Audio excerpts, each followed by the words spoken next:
ஐபிஎல்லில் இன்றைக்கி மதியம் 3:30 மணிக்கு ராஜஸ்தான் ராயல்ஸுக்கும் ஆர்சிபிக்கு இடையில் மேட்ச் நடக்க போகுது. இது ஜெய்ப்பூரில் நடக்குது.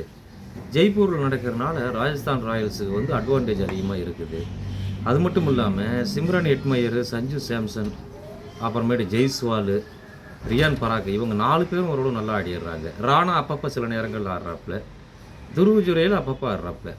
பவுலிங்கில் வந்து ஜோப்ரா ஆர்ச்சர் வந்து பவுலிங்கில் டெவலப்மெண்ட் பண்ணிட்டாப்புல. துஷார் தேஷ்பாண்டே அவரும் நல்லா போடுறாப்புல.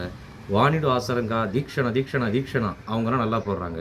இந்த பக்கம் ஆர்சிபியை பார்த்தீங்க அப்படின்னா, இந்த அண்ணாமலை படத்தில் மனோரமா ரஜினிகாந்தை பார்த்து கேட்பாங்க, எப்பா நீ என்னமோ மாறிட்டான்னு நான் நினச்சேன், ஆனால் நீ மாறவே இல்லைப்பா, பழைய அண்ணாமலை தான்ப்பா நீ அப்படின்னு சொல்லுவாங்க. அந்த பழைய ஆர்சிபி பாமை மறுபடியும் உருவெடுத்துருச்சு. ஏன்னா போன மேட்ச்சில் லாஸ் ஆகிடுச்சு டெல்லிக்கிட்ட. ஸோ இன்றைக்கி கூட்டி கழித்து பார்த்தோம்னா ராஜஸ்தான் ராயல்ஸ் வின்னிங் அப்படிங்கிறது தெளிவாக தெரியுது.